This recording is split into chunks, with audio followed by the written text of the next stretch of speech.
ayat yang ke-11. 2, 3. Dalam hatiku aku menyimpan janjimu, supaya aku jangan berdosa terhadap Engkau. Katakan amin. Amin. Nah, Bapak Ibu, semua yang diberkati oleh Tuhan, hari ini Beta mau bicarakan tentang bagaimana kekuatan menyimpan janji Tuhan. Amin. Jadi ternyata waktu orang simpan janji Tuhan, itu ada kekuatan di balik itu. Jadi kalau ibu-ibu pahami ini baik-baik, lalu ibu-ibu pulang praktek, mujizat Tuhan itu pasti terjadi. Amin. Sebab di dalam Mazmur 119 ayat 11 tadi, Alkitab bilang, dalam hatiku aku menyimpan janjimu, supaya aku tidak berdosa terhadap Engkau. Nah, coba perhatikan baik-baik. Beberapa menit ke depan, ibu-ibu izinkan kita bicara kebenaran ini untuk kita semua tentang kekuatan menyimpan janji Tuhan. Nah, kalau bicara menyimpan janji Tuhan, ibu-ibu, memang ini sesuatu hal yang kalau bagi kita semua yang mendengar firman ini bukan satu hal yang biasa, yang gampang. Seperti apa yang kita bicarakan. Karena orang simpan janji itu bukan sesuatu yang real. Setuju? Kalau ibu-ibu bilang menyimpan sesuatu, kalau sesuatu berupa benda, sesuatu berupa sesuatu yang bisa dipegang, yang bisa dilihat, itu di mana-mana orang bisa. Tapi kalau menyimpan janji, itu bukan sesuatu yang bisa dipegang, bukan sesuatu yang real, yang bisa diraba, tetapi itu sesuatu yang tidak nyata. Nah, tetapi Tuhan ajar ibu-ibu dan Beta begini. Ibu-ibu dan Beta selama hidup harus belajar untuk menyimpan janji Tuhan. Amin. Simpan janji Tuhan itu bukan sesuatu yang sangat mudah. Karena kadang-kadang Tuhan berjanji, tapi pada proses perjalanan hidup, apa yang Tuhan janji itu tidak pernah kita lihat. Tapi Tuhan ajar. Kemarin kita belajar gini, ibu-ibu. Ibu-ibu dan saya dan Beta, hidup itu tidak ditentukan oleh apa yang kita lihat, tetapi ditentukan oleh apa yang kita percaya. Makanya Alkitab selalu mengajar kita begini, kalau kita mau hidup, harus belajar percaya. Percaya apa yang membuat kita hidup? Ya, percaya janji Tuhan. Orang benar itu hidup karena janji. Ibu-ibu, amin, amin. Amin. Orang benar hidup karena janji Tuhan. Di mana-mana orang yang hidup sungguh-sungguh buat Tuhan, dia hidup cuma karena ada janji Tuhan bagi dia. Itu yang harus kita belajar bersama, supaya pada akhir hidup ibu-ibu dan Beta tetap memegang janji Tuhan, sekalipun mungkin dalam proses perjalanan hidup ada pergumulan-pergumulan yang Tuhan belum jawab. Ibu-ibu tidak akan pernah pergi meninggalkan Tuhan. Amin. Nah, mari kita lihat sama-sama. Ibu-ibu perhatikan, mengapa ibu-ibu dan Beta harus belajar pegang janji Tuhan. Coba lihat dalam Mazmur 119 ayat 1, mulai dari kata menyimpan. Coba ibu-ibu perhatikan kata itu. Kata menyimpan yang ada di kalimat awal ayat 11 itu, ibu-ibu tolong garis bawahi kata itu. Kata menyimpan itu, ibu-ibu, diambil dari kata Ibrani taspan. T-S-A-P-H-A-N. T-S-A-P-H-A-N. Taspan. T-S-A-P-H-A-N.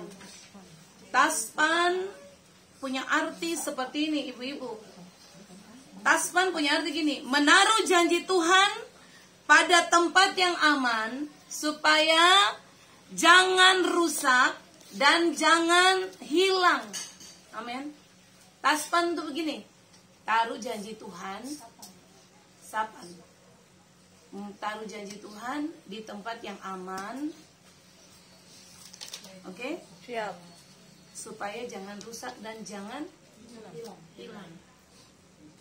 Ibu-ibu, kenapa kita bilang katong harus menyimpan janji? Ternyata simpan janji itu bukan simpan di sembarang tempat. Kalau ibu-ibu menyimpan janji manusia, ibu-ibu boleh saja taruh di sembarang tempat.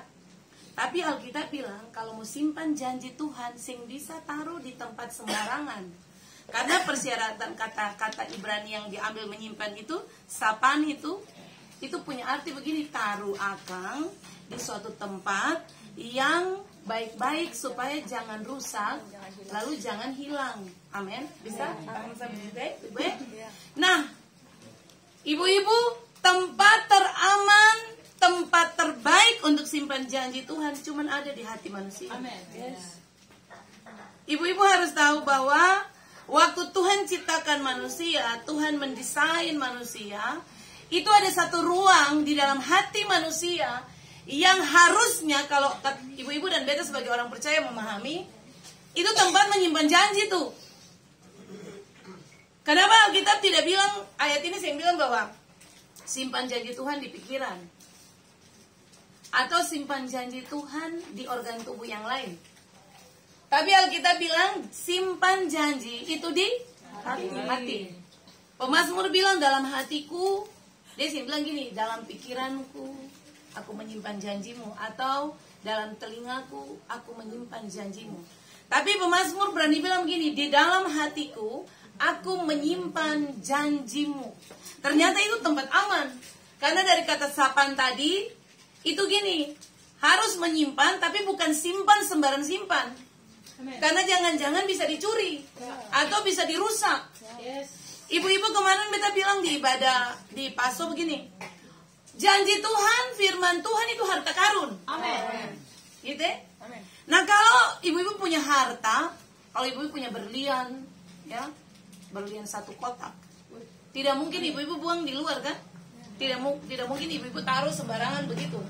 Ibu-ibu punya barang-barang berharga, emas, permata, berlian, itu pasti ibu punya tempat khusus untuk menyimpan barang-barang itu. Amin. Nah, sama, waktu Tuhan bilang bahwa simpan janji Tuhan di tempat yang aman, Tuhan tahu, karena kalau ibu-ibu dan beta simpan janji Tuhan di pikiran, itu tempat itu tidak aman tuh.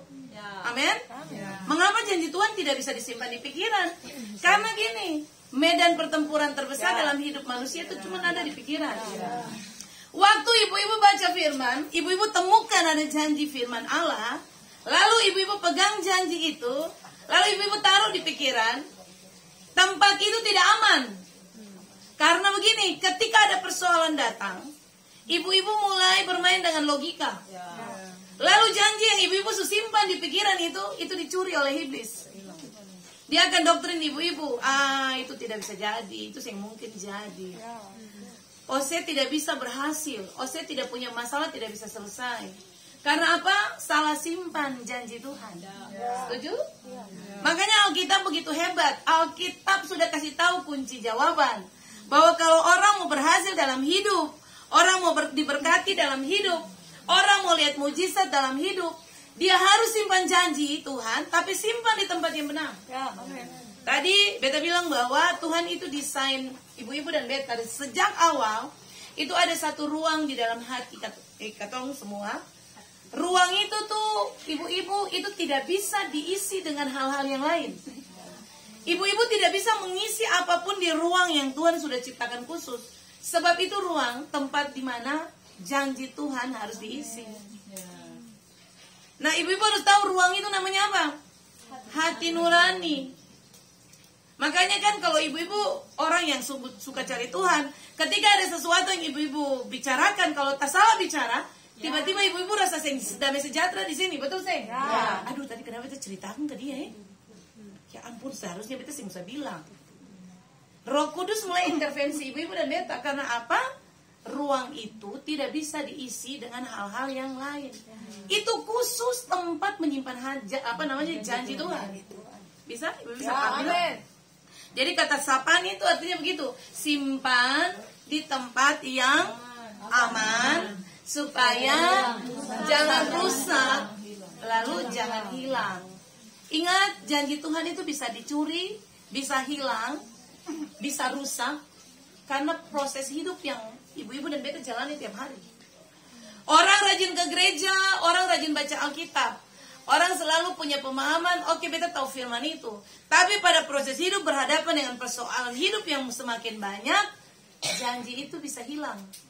Janji itu bisa rusak. Lalu ibu-ibu sampai pada satu kesimpulan begini, Tuhan sih yang dengar katong pun doa. Tuhan tidak pernah jawab doa tepat waktu. Seakan-akan Tuhan itu ulur-ulur waktu jawab doa. Padahal ibu-ibu salah, karena simpannya di satu tempat yang salah. simpan cuma di pikiran. Makanya waktu iblis datang, pencuri datang, dia mencuri, membunuh, membinasakan. Dia ambil benih firman yang tiap hari ibu-ibu datang belajar akan di persekutuan ini. Makanya kita selalu bilang begini, kalau ibu-ibu harusnya ketong sudah dengar firman setiap saat nih, ada firman yang terus datang. Kenapa ibu-ibu tidak mengalami satu proses pertumbuhan? Karena ibu-ibu salah simpan firman. Gitu. Kalau sampai hari ini hadapi persoalan lalu tinggal stres, itu berarti salah simpan firman tuh. Tapi kalau ibu-ibu pahami, lalu ibu simpan di dalam hati sebagai tempat aman menyimpan janji Tuhan. Waktu masalah datang, Roh Kudus akan bicara di hati nurani. Tenang saja. Dia Tuhan yang punya reputasi baik. Amin, amin. Ibu-ibu, waktu ibu berhadapan dengan persoalan, ingat saja. Waktu Alkitab bilang begini, dia itu Allah YHWH. Allah yang eksis, the existing one. Dia Allah yang sangat eksis. Ibu-ibu ada di pasar, dia ada. Ibu-ibu ada di kamar, dia ada. Ibu-ibu ada di dapur, dia ada. Makanya pahami janji itu, simpan janji itu di dalam hati. Nah, waktu ibu-ibu punya persoalan hidup, sing usah perlu takut. Kita sedang belajar sampai di titik ini. Ada banyak hal yang memang dalam pergumulan, tapi ibu-ibu, Tuhan tuh seperti kayak ngajar beta gini. Saya kasih belajar tentang Allah itu Allah yang eksis. Tunjukkan bahwa Allah eksis itu Allah yang bagaimana. Oke? Dalam air mata dia ada. Dalam suka dia ada. Dalam kekurangan dia ada. Amin. Dalam kelebihan dia ada. Amin, amin, amin, amin. Jadi tidak usah ibu-ibu merasa bahwa ibu-ibu sendirian, sebab dia adalah Allah, the existing one. Dia satu-satunya Allah yang eksis dalam hidup kita. Amin. Tepuk tangan dulu buat Allah yang eksis. Amin. Nah, jangan pernah simpan janji di tempat yang salah, oke? Simpan janji Tuhan di tempat yang aman, yaitu di hati nurani. Nah, mari lihat sama-sama. Pengertian kata menyimpan, kata sapan yang kedua, sapan. Tadi kan menaruh janji pada tempat yang aman supaya jangan dirusak dan yang hilang. Yang kedua gini, ibu-ibu, kata itu punya arti yang kedua begini. Menimbun janji Tuhan. Timbun janji di hati.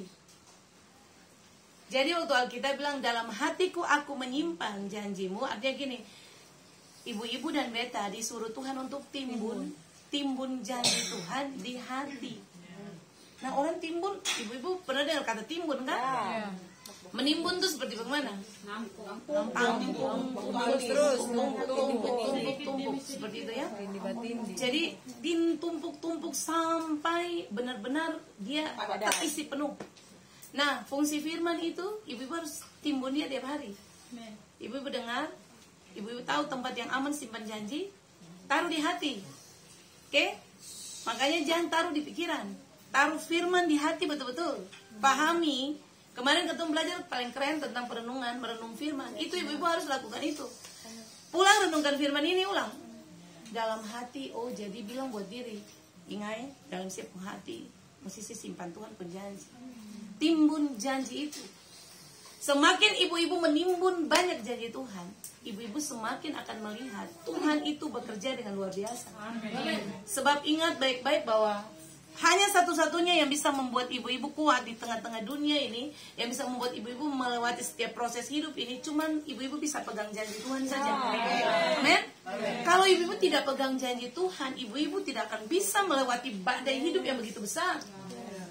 Beta sedang diajar Tuhan gini, ibu-ibu dalam perenungan bahwa untuk bisa menaklukkan dunia, cuman satu saja yang ketong butuhkan, yaitu pegang janji Tuhan. Amin. Kalau ibu-ibu tahu ini, pahami ini, beta percaya gini, ketika menghadapi badai besar pun, ibu-ibu tidak seperti orang yang seperti kehilangan arah. Tapi ibu-ibu tahu begini, Tuhan sekalipun di depan beta, ini sesuatu hal yang tidak mungkin. Tapi karena ada janji yang menghidupkan beta, beta pegang janji Tuhan. Amin. Harusnya ketemu begitu. Ya. Jadi beta mau ibu-ibu mulai belajar paham. Beta juga bingung dengan Tuhan, kenapa beberapa minggu terakhir dalam setiap ibadat Tuhan terus kasih pengajaran tentang firman Tuhan, tentang mari merenungkan firman, menyimpan janji Tuhan. Ada apa? Ibu-ibu tahu semua firman yang datang itu bukan karena beta suka. Beta tuh selalu punya cara belajar tuh gini, berdoa minta firman. Roh Kudus kasih firman yang sesuai dengan besok, dengan ibadah hari apa begitu, yang sesuai dengan kebutuhan. Roh Kudus itu dia punya daya kreatif yang sangat tinggi. Jadi dia tahu ibu-ibu yang datang harus dengar firman itu. Makanya beta bilang belajarlah dengar firman, lalu bilang buat diri firman itu buat beta, bukan firman buat orang. Jangan pernah dengar firman lalu bilang itu kalau dia tadi datang boleh dia dengar akan. Itu tuh kayaknya itu betul tetangga itu dia tuh. Dia mesti datang dengar. Itu salah. Orang mendengar firman itu tujuannya untuk pribadi, katong yang dengar firman. Tujuannya adalah untuk mengoreksi. Kemarin katong belajar tentang firman. Waktu orang merenungkan firman, firman itu untuk menyatakan kesalahan, apalagi memperbaiki kelakuan, lalu mengajar orang hidup dalam kebenaran. Jadi mulai tanamkan itu dalam diri supaya kalau ada dengar khotbah, pas ada menyinggung sesuatu yang mungkin sama dengan tetangga atau sapa-sapa, itu baik dengar sih dengar. Dengarlah sadar. Bukan seperti itu ya ibu-ibu ya. Katong di sini semua belajar bahwa kalau firman yang datang itu untuk katong pendiri, untuk mengoreksi kesalahan, memperbaiki kelakuan, menuntun pada kebenaran. Itulah yang Tuhan mau. Jadi timbun janji. Menyimpan sama dengan menimbun. Menyusun rapat, menyusun rapi itu firman di dalam hati ibu-ibu dan beta. Itu yang kedua. Nah yang ketiga gini, kata itu punya arti. Dia bilang begini, kata sapaan itu punya arti adalah begini. Yang ketiga, melindungi diri di dalam firman Tuhan. Amin. Jadi orang yang menyimpan firman Tuhan itu sama dengan orang yang melindungi diri di dalam firman Tuhan. Jadi ibu-ibu, kalau ibu-ibu Alkitab bilang simpan janji, itu artinya begini, lindungi, berlindunglah di dalam firman itu. Sebab tempat teraman yang ibu-ibu punya, perlindungan terampuh, itu cuma ada di dalam firman Allah. Kenapa? Ibu-ibu perhatikan, waktu Yesus dia menghadapi pencobaan di padang gurun, ibu-ibu coba lihat kalimat yang Yesus bilang. 3 kali berturut-turut Yesus bicarakan itu. Ada tertulis, ada tertulis, ada tertulis. Dia sementara mengeluarkan perbendaharaan firman yang sudah tertampung di dia. Jadi begini, ibu-ibu tahu ternyata dia tahu dalam perenungan dan belajar tentang pencobaan di padang gurun. Yesus dicobai di padang gurun itu, ibu-ibu, dia itu 100% manusia. Cuman dia bedanya dengan ketong begini, dia sing berdosa. Dia rasa lapar, iya. Dia, karena kita bilang kan, setelah puasa 40 hari 40 malam, Roh bawa Yesus ke padang gurun untuk dicobai. Makanya pada posisi itu, ibu-ibu yang bisa bilang bahwa Yesus itu Tuhan. Betul, dia 100% Tuhan, tapi dia juga 100% manusia. Tapi pada proses pencobaan di padang gurun, itu 100% itu dia manusia. Cuman dia manusia tanpa dosa. Beda dengan ketong, seperti itu. Nah, tujuan Roh bawa Yesus, ibu-ibu kalau baca Roh di situ R-nya besar. Berarti bukan iblis yang bawa Yesus mau dicobai. Yang bawa Yesus untuk dicobai di padang gurun itu Allah. Tuhan mengizinkan dia harus dicobai. Tujuannya untuk apa ibu-ibu? Gini ibu-ibu perhatikan ini supaya kalau keluar orang tanya ibu bisa jelaskan. Tujuan Yesus dicobai di padang gurun itu adalah begini. Supaya Tuhan mau iblis tahu bahwa isi di dalam Yesus itu apa. Ternyata betul, isi di dalam Yesus itu cuma firman. Makanya kan waktu dia dicobai harus jadikan batu-batu jadi roti, dia cuma bilang gini, ada tertulis manusia itu bukan hidup dari roti saja. Lalu iblis bilang kalau begitu kasih jatuh diri dari bumbungan betala sudah, sebab ada tertulis mengenai engkau, malaikat akan dikirim untuk menatang engkau supaya kakimu jangan serantuk. Tuhan bilang apa? Yesus bilang apa? Ada tertulis. Sampai ketiga kali sujud menyembah beta sudah. Nanti semua ini dunia ini semua keindahan beta akan kasih. Tuhan Yesus cuma bilang apa? Ada tertulis. Ternyata tujuan dia dicoba itu cuma satu saja, supaya tahu bahwa ada isi apa di dalam dia. Dia simpan janji itu. Bapa pun janji. Amin. Makanya kalau Yesus saja dia Tuhan, dia menyimpan janji itu rapat-rapat, dia timbun janji itu dalam dia punya hati, sehingga waktu persoalan datang yang keluar ya firman. Amin. Dia menang keseng ibu-ibu. Yesus menang atas pencobaan itu. Nah kalau ibu-ibu yang paham firman, ibu-ibu yang mengerti loh, hadapi persoalan hidup ini kenapa berat sekali. Katong sih bisa seperti kayak katong cuma terputar-putar di katong punya persoalan itu saja. Ya karena ibu-ibu salah menyimpan firman. Jadi ingat isi katong punya ruang itu dengan firman tiap hari. Kalau ada baca firman, lalu dari hasil perenungan, ibu-ibu simpan firman baik-baik di dalam ibu-ibu punya hati nurani. Waktu ada persoalan datang, seharusnya yang keluar dari ibu-ibu adalah firman Allah yang keluar. Amin. Ketika firman keluar, mujizat Tuhan terjadi. Amin. Ibu-ibu. Makanya ibu-ibu harus bersyukur sekali buat Tuhan. Ibu-ibu tiap hari belajar firman. Ya, di mana-mana orang belajar firman, kayaknya yang digali sampai dasar-dasar begini. Ya, ibu-ibu baru setiap saat lagi. Setiap hari Tuhan kasih firman yang berbeda, tapi sebenarnya tujuannya hampir-hampir mirip. Gitu ya. Semua yang ikut ibadah hari-hari terakhir ini, sepertinya katong lagi dipersiapkan Tuhan untuk betul-betul percaya janji Tuhan. Amin. Percaya Tuhan itu benar-benar seperti itu. Jadi itu yang ketiga tentang kata itu, kata menyimpan itu. Berlindung, melindungi diri dalam firman Tuhan. Ibu-ibu maksud memberi diri, melindungi diri dalam firman Tuhan tuh maksudnya apa ibu-ibu? Maksudnya begini, waktu ibu-ibu dengar firman, lalu ibu-ibu menyimpan firman itu, ibu-ibu dan beta memberi diri ada di bawah perlindungan firman, itu punya arti begini, ibu-ibu harus memposisikan diri ada di bawah. Firman ada di atas. Kalau ibu-ibu simpan janji Tuhan, harusnya ketemu posisi itu ada di bawah. Firman ada di atas. Supaya tadi kan dia bilang melindungi kan, berlindung pada firman kan? Berarti kalau ketemu berlindung pada firman, posisi ketemu harus di atas kan di bawah? Di bawah. Jadi orang yang menaruh dia punya hidup di bawah, lalu dia membiarkan firman ada di atas, itu orang-orang itu yang akan melihat janji Tuhan nyata dalam hidup dia. Amin. Jadi jangan pernah taruh terbola balik. Ibu-ibu taruh ibu-ibu di atas, lalu janji Tuhan di bawah. Ibu-ibu seakan-akan mau ngatur Tuhan.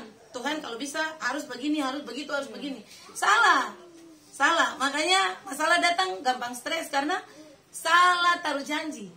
Janji yang harusnya ada di atas, katong bola balik harus ada di bawah. Pastikan bahwa firman Tuhan itu otoritas tertinggi dalam hidup. Amin. Setiap dengar firman, ibu-ibu harus yakini itu suara Tuhan. Amin. Kita mau supaya katong benar-benar bertumbuh ibu-ibu.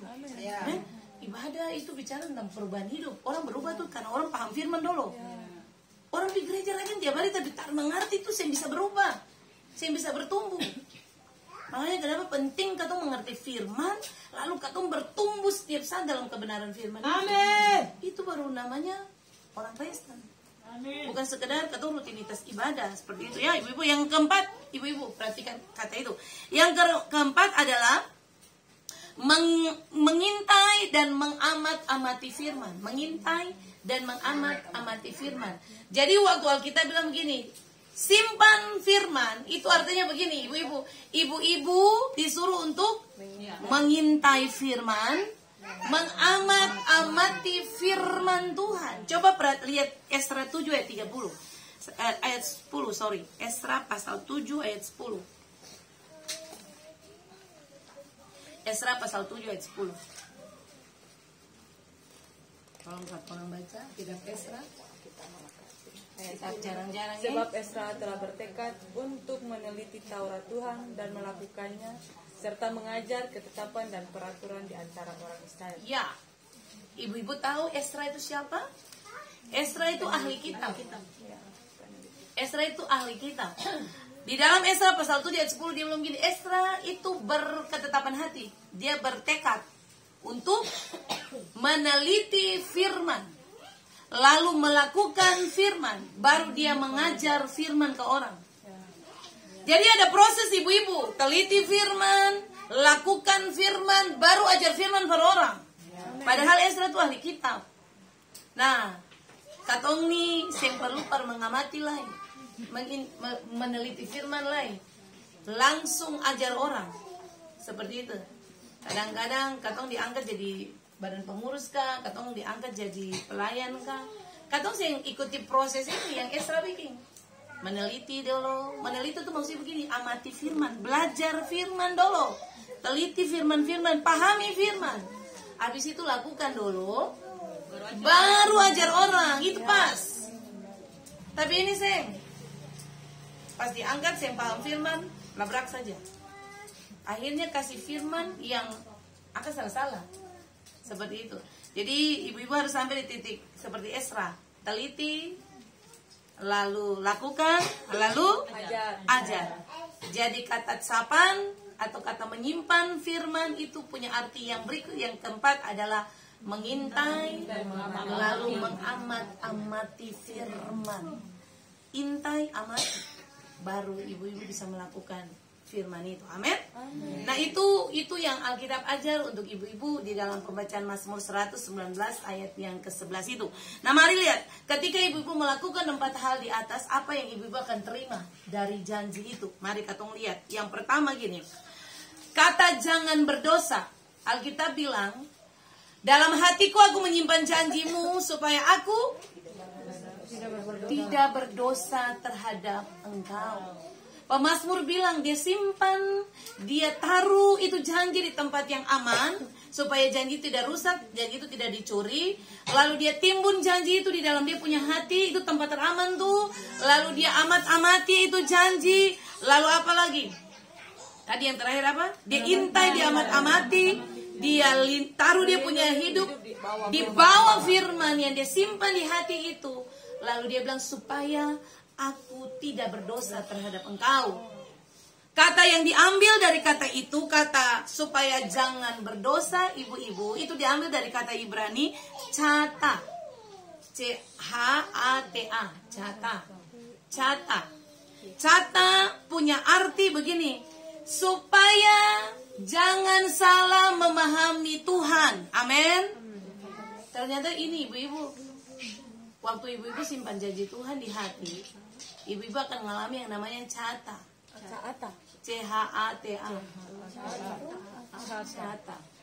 Cata punya arti begini, supaya jangan salah pahami Tuhan. Amin. Berapa banyak orang yang salah paham, punya persepsi salah tentang Tuhan. Tadi beta bilang, kadang-kadang ketong harus dudukan ketong pun cara berpikir yang benar tentang Tuhan yang ketong sembah.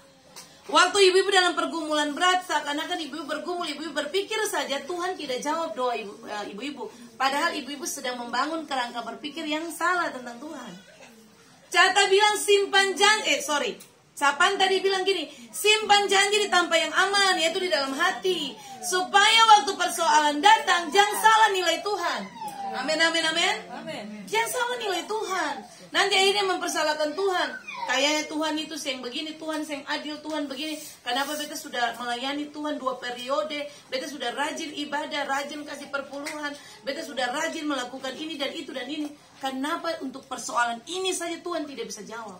Ibu-ibu salah simpan janji di pikiran. Makanya logika mulai bermain, akhirnya mempersalahkan Tuhan. Tapi waktu ibu-ibu taruh di hati, itu tempat aman itu.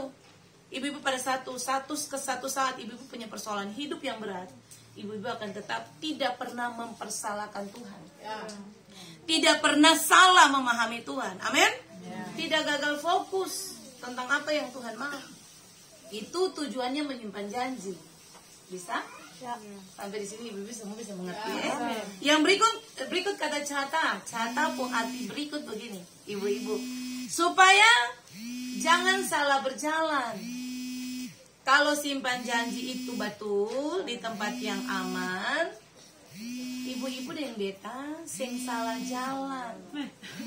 Perjalanan ibu-ibu dan beta itu akan beruntung dan berhasil. Perjalanan hidup orang yang menyimpan janji Tuhan dengan benar, itu akan melihat Tuhan memberkati hidupnya. Oke?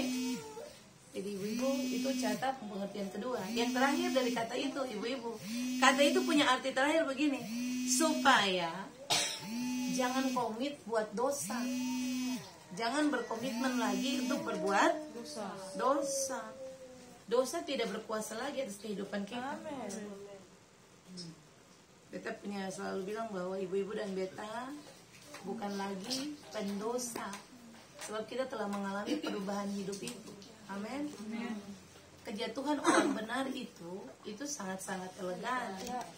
Ibu-ibu waktu hidup dalam kebenaran, ibu-ibu bisa jatuh, bisa punya proses hidup, bisa.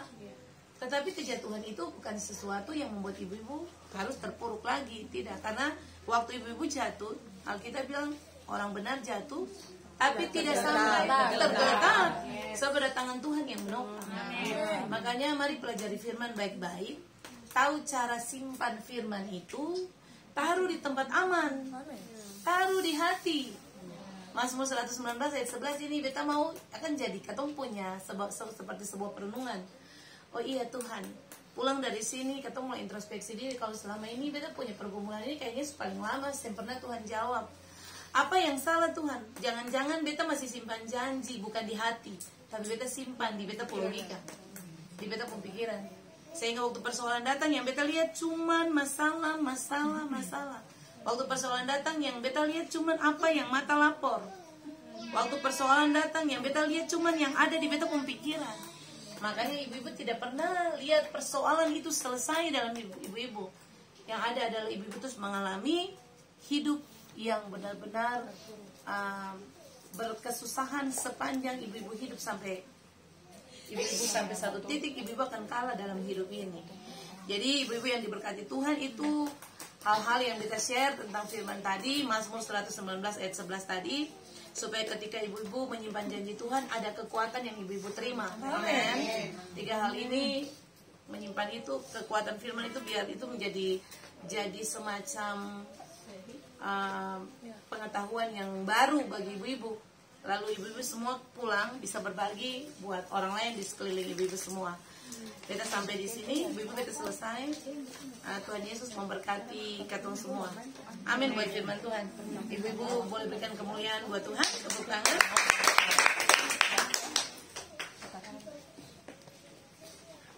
Oke.